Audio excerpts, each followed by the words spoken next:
All right, welcome everyone. We're Semblance of Sanity. I'm Caleb. I'm Jacob. And we're here for That Time I Got Reincarnated as a Slime, episode 19. All right. So, Carybdis. Carybdis. Yes, is on its way with Calamity. its small fleet of Flying sharks. Megalodons, specifically. Because why not? Yeah. Well, yeah, I mean, right. like, if you're going to have a massive world raid boss kind of thing, like, let's go all out and make this thing actually a spectacle. Yep. And we've been foreshadowed this by the OP quite a bit, but this is something that might go beyond just what Rimuru and the Jura Tempest Federation can handle. Indeed. So we'll see how potentially the Demon Lords will be involved in this whole situation. It would be pretty cool. So yeah, y'all, without further ado, let's get into this. All right, everyone, we're going to start the episode in 5, 4, 3, 2, 1, now. All right, here it is. Cool. Yep. Even though it's not actually. It's headed for Milim.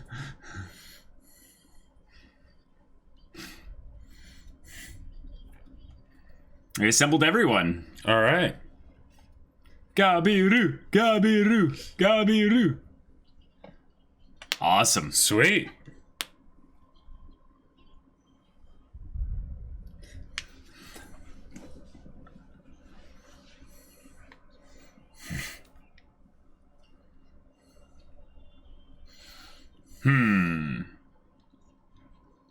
Yeah. How do you want to do this?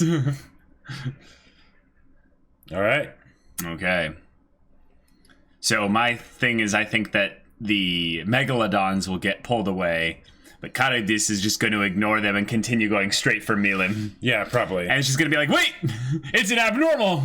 Yeah, because they have ads on both sides. Yeah. Like, if you think about it. Right. I'm a little bit surprised that they didn't show more of, like, them, like, drawing up forces with their allies and stuff. But this is a lot because it keeps things quick. Yeah. It's a lot of stuff, and also I find it to be kind of exciting that this is all done with 2D. Like, I would have thought that, you know, it would have been really tempting to use 3D on the big things because it's so big, and if you're going to show it moving with any kind of complexity, whereas 3D would probably make it way easier. Yeah. Instead, they had it more of the static, like, kind of wind blowing around it movement, but it's in 2D, so I just think it looks better.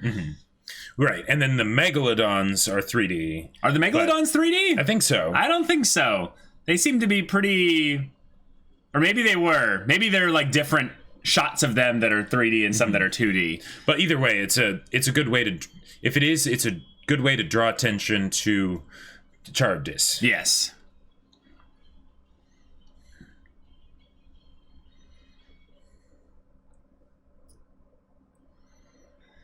Yeah, that might be 3D. Yeah, that's 3D. Yeah.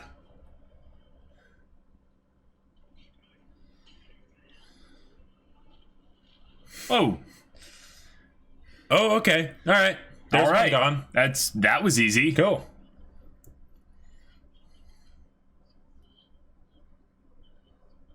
Oh, he basically just burned it.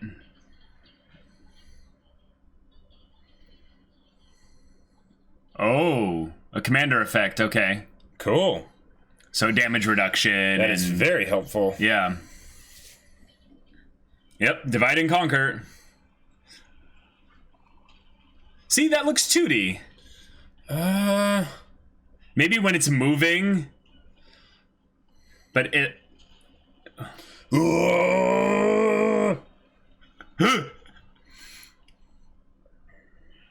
They've grounded it, but it's not dead. Yeah. Yeah, okay, that's 2D there. Yeah, maybe it was just when they were, like, swimming in the air. Right. Gabiru!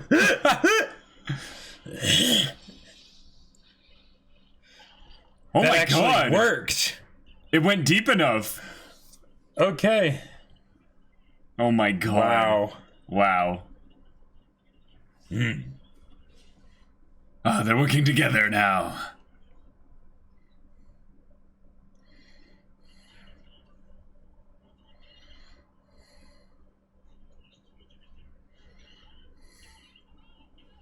He can fly?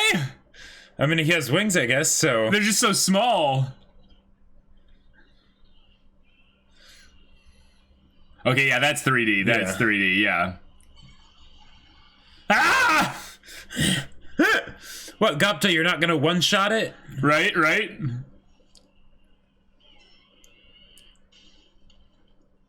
Oh.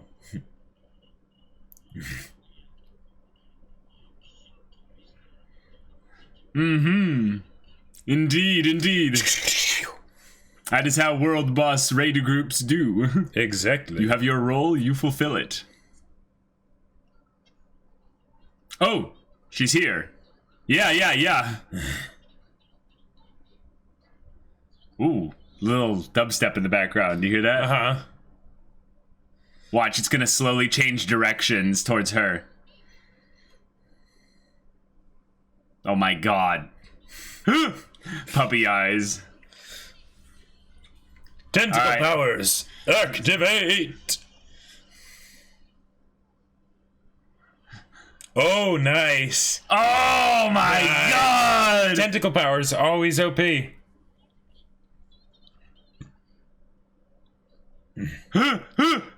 Soe always is the badass one.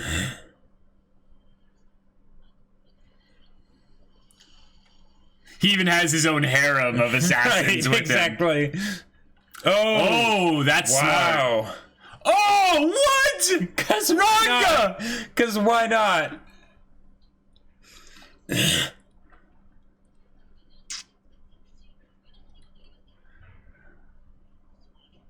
Okay. I am all for this, though. So many different things being used.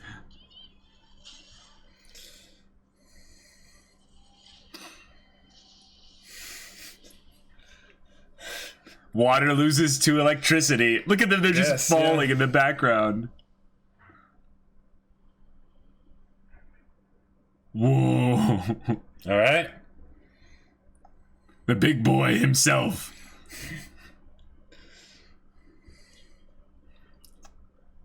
The music just went really epic.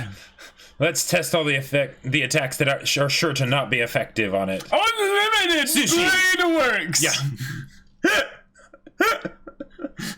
Sashimi.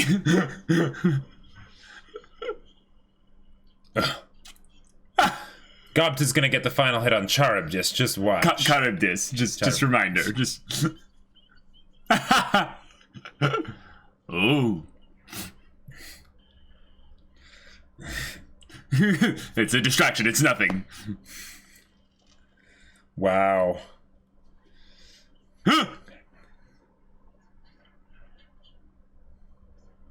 Okay. It is huge. Very cool shot.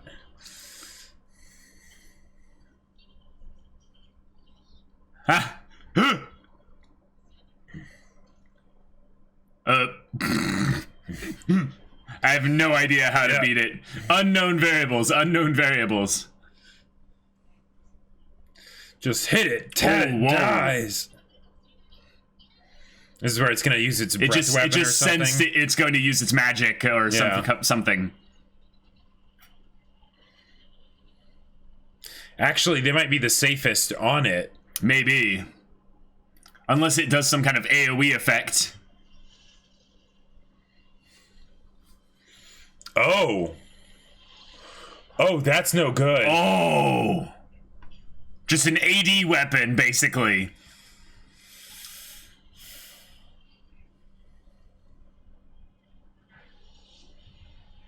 What the heck? Okay.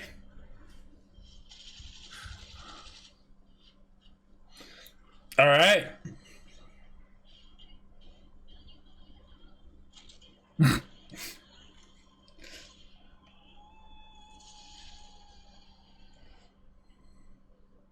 Okay, yeah, this is a problem. Mm-hmm. Yeah. I got this.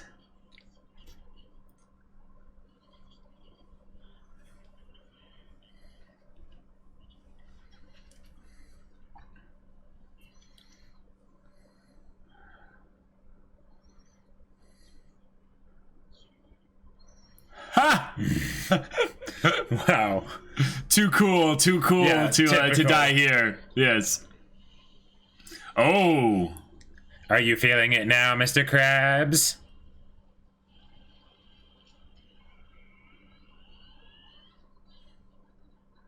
Huh.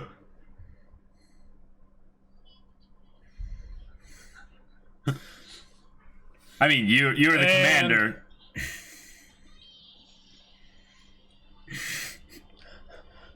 Okay. I'll take that, he says. Yep.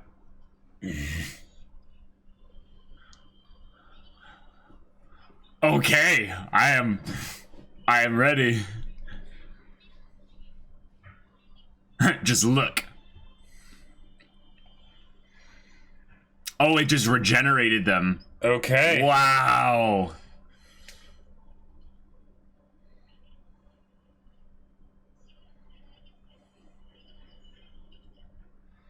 All right.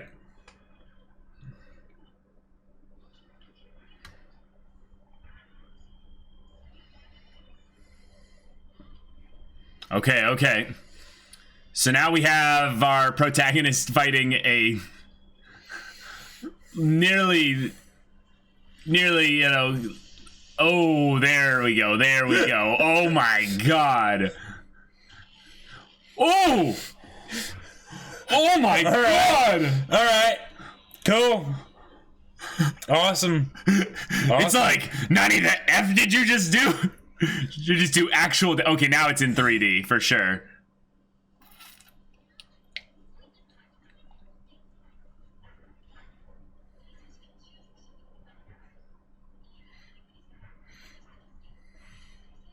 Something beyond your regeneration. Something crazy. He's like, what?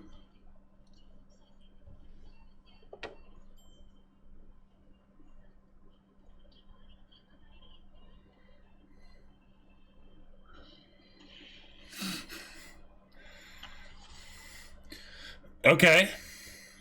All right.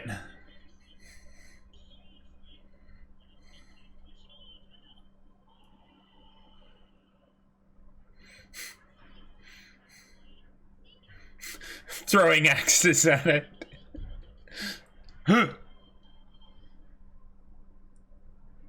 But yeah, it's still kicking. Oh my god. Okay. World bosses, man. Yeah.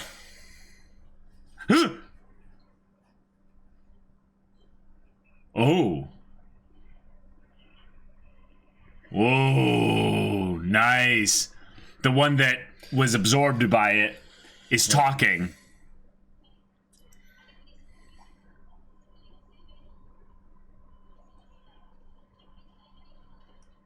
Nice.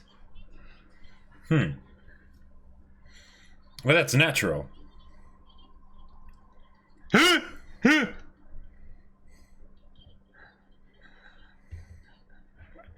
He's just like, I can't believe it.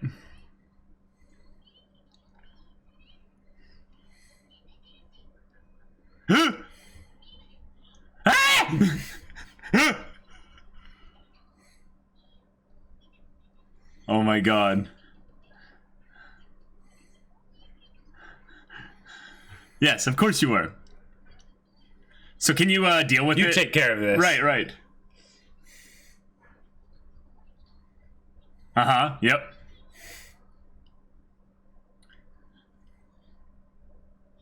I love how the music is so melancholy and silly right now. Yeah.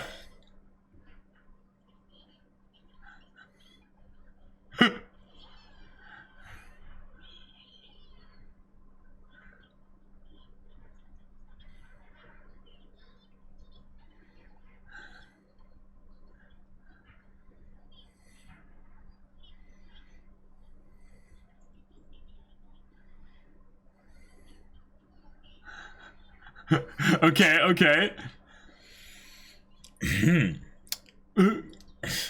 Yeah, that definitely seems like her. But I'm kind of excited for her to be like actually stupid strong. Yeah. So that this thing just gets like killed in 3 hits or something, you know? Mm-hmm.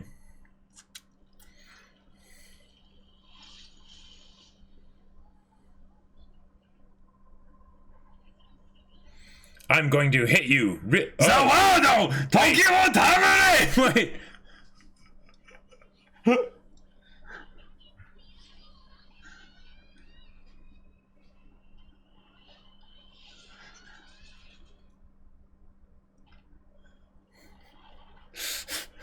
All right. Where the hell is the restraint? Oh my god! Okay. That thing was just 1 shot!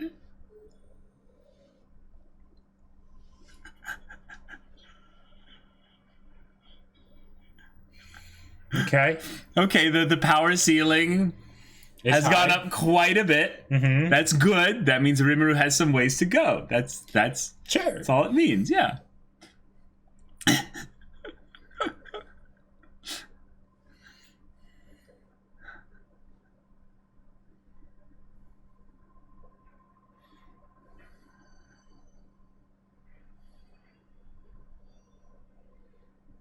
Oh.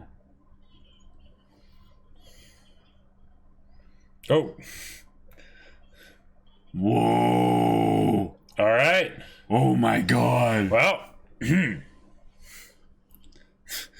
just splash.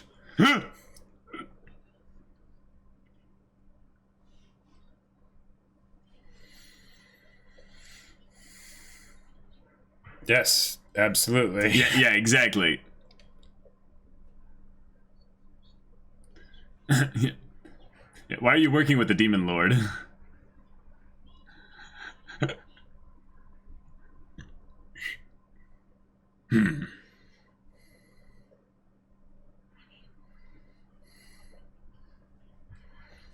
Ah!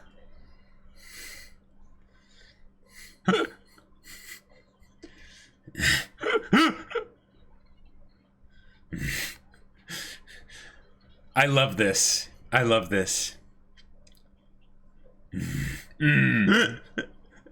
Yes, thank you.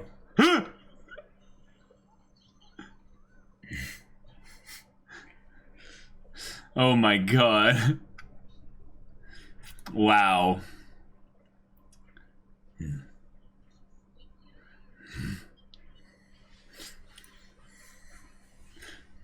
Hey, I mean, at least Milim is showing him some restraint right now, not killing that guy. Yeah? Yeah.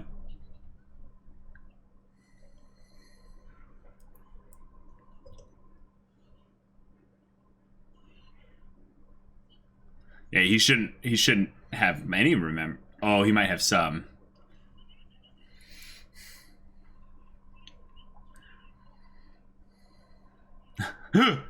He's remembering back all the way to that. That's the real question. Yeah.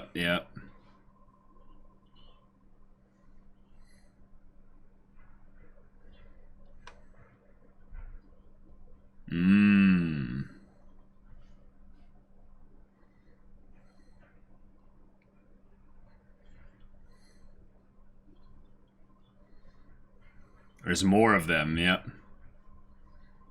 Yeah.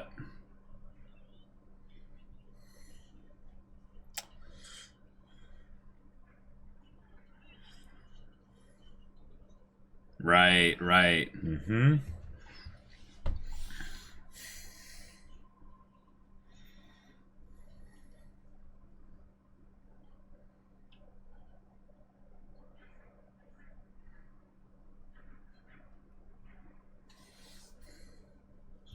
Nice.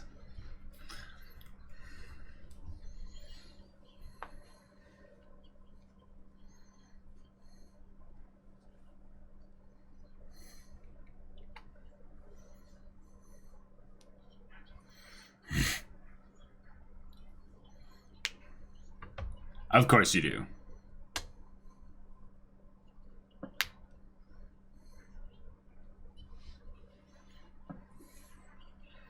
Clayman's at least in communication, but he's not necessarily the one doing the scheming. Right.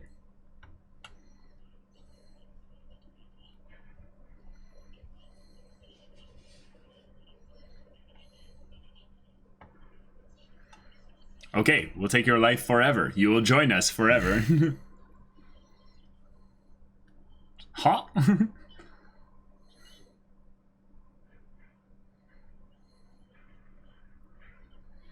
Oh, wow.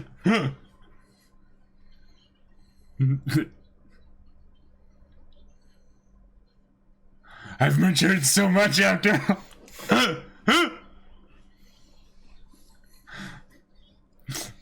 Oh my god, this is great. This is great. Wait, what? He was just just here. Just here the whole time.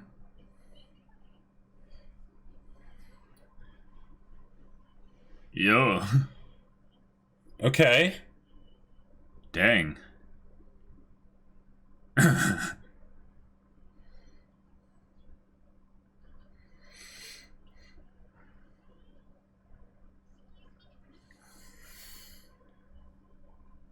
Ha! No way. Yeah.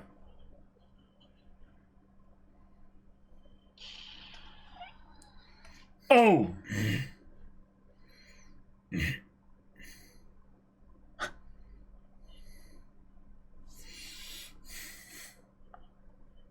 I think he's alive? I think he's dead. He might be dead, yeah. 2 demon lords now in alliance with.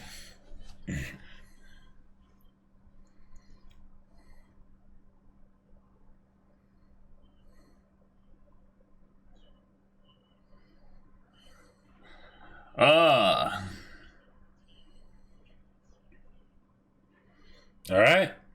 Cool. Okay. I guess he is still alive.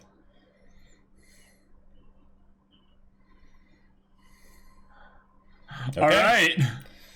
Well, there we go. Yeah. Cool. I like that, you know, we have bigger things to worry about than some stupid monster, you know? Right, exactly. Because, you know, it's did the whole fight in one episode. It's ultimately just a scheme of these moderate Harlequin Alliance people. Right. Which is like, okay, a secret organization that, you know, is not necessarily bound by, like, you know, what type of people they are or something. I think that's more interesting than demon lords, because demon lords are kind of cliche, you know. It's just like, oh yeah, and now it's especially since they don't really seem to be demons in any way. Like, well, we don't know what they are. Right, they could be exactly. anything. It's just they're just really powerful beings. Yeah, they're really powerful beings that probably know magic, and the demon lords are just some of the most powerful magical beings out there. Right, and they all have different things that they scheme for and want and stuff, and they might work with people like the Harlequins. Right, but the fact that there's people doing schemes and stuff that's more interesting than just a new power ceiling that will then be, you know, breached in a few episodes. Right. In some way, they basically just said, yeah, power ceiling. We got it. Right. You now seen it, and we use this monster basically to showcase, yes, the Demon Lords are way stronger than Rimuru right now. But Rimuru is all about, you know, acquiring, not just allies and friends and nakama, you know, basically, but also skills and power. And he did set up Carybdis to be consumed. So that's probably going to happen off screen in between episodes. Kind of big deal, yeah. Okay, all right. So Carybdis was a massive monster and was taken out in one episode. Yep. I really appreciate that. I really appreciate that too, because it's like, okay, we have no attachment to this monster. Exactly. It's not a character. Right. But it represents basically, this is the kind of threats that you'll face moving forward in terms of scaling. Yes, right. And it's basically, it's world building when you think about it. So the fact that they basically said, okay, we're going to do stuff, we're going to show off some flashy moves, but we're really going to keep it short. one episode, boom, done, and now let's get on to the other thing and what this represents for the world as a whole, right? Not the battle itself, right? Yeah. So Carybdis is incredibly strong. These Harlequins were able to summon this monster with little effort, right? And very little machinations and scheming and stuff. So if this is the kind of potential damage they could do if demon lords weren't siding with Rimuru or weren't around to stop this thing quickly, they could do quite a lot. And I think the idea of having some kind of threat out there that doesn't operate on just a I am stronger than you kind of thing. Now they might be really strong, but they operate more in the shadows, is a fun twist against Rimuru's kind of, well, I will either make you my best friend or I will destroy you, basically. Right.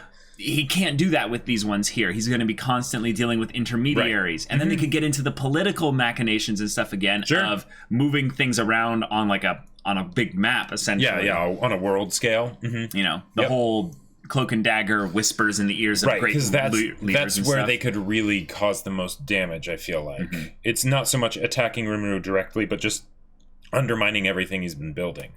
Right, and they have to have some kind of overall goal, or they're going to end up being, this is kind of a theory I have based on the fact that they're Harlequins, is that they actually enjoy this. They do this for the sake of the chaos and it creates. And sometimes this with super secret organizations, they're like, we always cut the head off of the poppy that grows too tall, Sure. So this doesn't seem to be that. This seems to be more like, hey, we play and dabble and manipulate with really powerful people out there for just certain ends. Right, and those could be something was involved, though. Clayman was involved, but he wasn't. But it was more like he was aware of it, right, rather than instigating it. So, they could do something where they're operating on their own. They could do something where they're serving someone else that's even bigger, and this is just the way to subtly sort of show what the objectives and goals of that figure might be. Right. Who knows? Now they have options. Yeah. Now what's interesting here is that you have Clayman, who is a demon lord, which means he's essentially equal to, or in some ways maybe just kind of on par with Milim or Carrion. But I would assume actually in some ways, based on how strong Milim was here with this display of power, that it's not really important how he compares to Milim or any of the others, but that he's just really strong compared to anything that Rimuru's dealing with. Right. So Rimuru shifting more into the diplomat role and trying to, make treaties and make friends with as many people as possible, I think could be a fun direction for the story to go. Sure. Because while his cast of characters in his federation keeps getting bigger and larger. Maybe a little bit harder to handle story-wise, I don't think this is the kind of story where they're really worried about it getting too large. If anything, they're like, no, we have no limits here. Let's make it as large as possible. And that's just kind of exciting for the kind of spectacle you can have when you decide to have big fights, because there'll be so many crazy and one of the other things too is that if they go the cloak and dagger route with the Harlequins and stuff, that means that it wouldn't necessarily be all out war, because it's something that's more in the shadows, which means that gives opportunity for certain characters to be more focused and in the spotlight than others, because not necessarily everyone is brought to bear against whatever they're facing. Sorry, Gobta and Gabaru, you won't be that useful in a cloak and dagger type situation. Well, actually, no. Well, maybe Gobta might be useful. Yeah, he has some very good shadow step, teleporting, misty step, whatever. See, kind of Gabaru abilities. would just be like the just the juicy, helpless victim, to draw the attention of their enemies. See, Gobta has like some kind of like pact with a great old one or something like that, and so he's just a warlock, and he's got like his 2 spells, but he can do a lot with those 2 spells, know. Yes, indeed. Now, so they did that whole thing with the character, the dude that was there before, and then Carrion shows up. Phobius.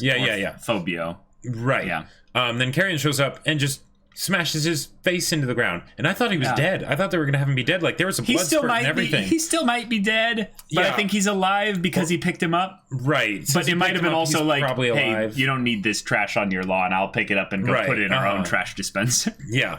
But if he ends up, like, if they see him later and he just has like a messed up face, that would be great. That would be really cool, because it would be that connotation of of lasting consequences. Because this was kind of a big screw up. Yeah, this world does seem to have that aspect of continuity being important with the whole idea of the naming evolutions. Yep. And that is something that I think that the show kind of trusts the viewer to actually be able to keep track of.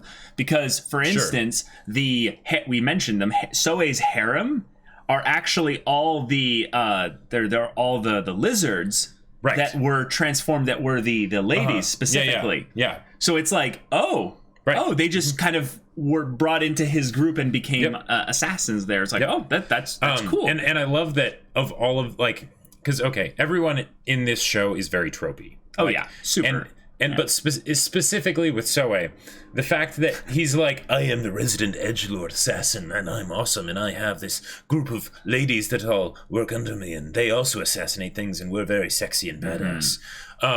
That the rule of cool on him is kept so high because and Rimuru is aware of it. Right, exactly. Yeah. Because the thing is with some of the other characters, it's like, they do stuff and it's like, and it's awesome. Yeah. Like Ranga. Ranga was a badass this episode. Ranga was a badass this episode. But like when you think about the things that were displayed by all these characters in the past that was like so overwhelmingly like, wow, well, they can just solve any problem they ever like come up against, right? And now it's like, they're just sort of they help, they're helpful. Yeah. They're helpful, but they're not as stupidly OP by comparison as they used to be. Right. But with Soe, it's still one of those things of like, he, like, even with the thing of like the quick run away, blah, blah, blah, save yourself. He's like, oh, don't worry, I'll have the real one run away at some point before it's too late. It's just like, wow. It's fun though, because while this is totally just a, power fantasy, anime power fantasy JRPG being played out, and we just get an omniscient third-person perspective on everything, with Rimuru being our MC. That's totally going to be super busted in the late distant future, like god level power. Right. It's fun to see them basically just do their adventures here. We're basically getting those typical tropey setups where you have the summoned great evil monster. And because our party has so many ridiculously powerful people, and a busted MC with a power the GM gave for multiple powers the GM gave that he's basically abusing to the nines, and it's wonderful. And then also some NPCs that the GM threw in there specifically to make sure that if you can't beat this thing, that's okay. We can just one-shot and save the problem right there. It's great. I have to say, Milim was, again, I warmed up to her a little bit more this episode. It's little bit by little bit. We're starting to like her, yeah. I tried to make. I'm trying to think of a pun off her name. No, it's good. But you don't have to. But I'll spare you guys that. But the whole idea of like the Dragon Buster, and it's like this cluster missile thing, but it also looks like they're like armor piercing magic rounds or something, because they're like really thin, but then huge explosion. Like that was cool. That was cool. Because the way I basically determined it was she has reality space-time warping powers, and she's like, why are those all the things? Yeah. Then she basically takes that energy, coalesces it into these tiny, like, little mini black holes, and Milim's basic thing is like, what's the strongest, thing in the CR rating that's like the heroes would actually encounter in, the dungeon, guide, like the monster manual. Right. It'd be an elder dragon of some kind, right? There's some crazy demons and stuff, but a souped up elder dragon. She's like, oh, let me pull out my one-shotting dragon weapon here. Right, exactly. Yeah. Spread missile and just kill it all. I was very worried that it would just end up being like, oh, I shoot some crazy energy blast. Right. And it's like, no. Less is more. Like, and then just... The thing has no remains. Yeah. The thing was incinerated, disintegrated. And the little joke of like, I've been learning a restraint. It's like, sure you have. Yeah. Like that was... The restraint? The restraint was the fact that Phobia or whatever, he actually survived the whole thing and his body fell out. And that's actually very impressive if you think about it. Because it might just be a boss mechanic where it's you kill it and then the body just goes, just appears somewhere. Right. But if not, if the body was actually inside Carybdis, then the fact that the body survived and was Carybdis didn't. And Carybdis didn't. That's actually very impressive. Right, it's like, oh, Milim, well done. All right, yes. And then the whole thing of the I was going to let you off with just one punch, but I've matured. That was just like, because it's one of those things where it's a great joke, but it's also kind of, I feel like, the creator poking fun at how annoying Milim can be. And basically it could be, and basically saying, I am aware of that, and she is growing. She can change eventually over a long period of time, but she's trying, sort of, sometimes. I think that's given the proper motivation. And I think that's really fun, because Milim as a character could end up being really, really fun, and I would say a good kind of play on that whole trope. But every time this show, Slime, every time it becomes more self-aware, you can see the genius popping out with it. So it's like, oh, it was self-aware right there. Oh, right. That's cool. I like that. There's a lot of the stuff it does, like, ends up, especially now that, like, say the whole power ceiling thing is a thing and Rimmer isn't the absolute top dog, it can feel like it's going the more, like, cliche, like, generic route. But when it does stuff like this, it's like, okay, no.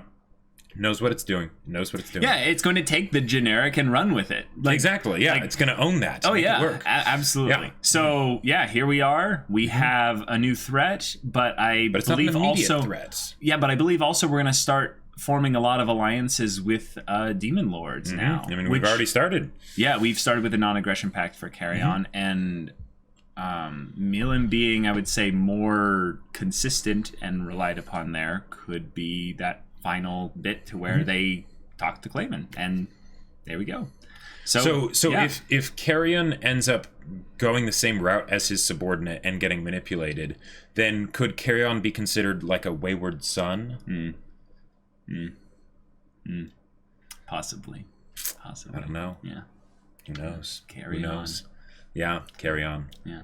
All right, y'all. If you want to see the next episode's reaction to this show, go check out the link in the description below for our Patreon. You can get an early access there. Any level of support gets you access to our Discord, where you can chat with us about stories or just anime tropes or whatever.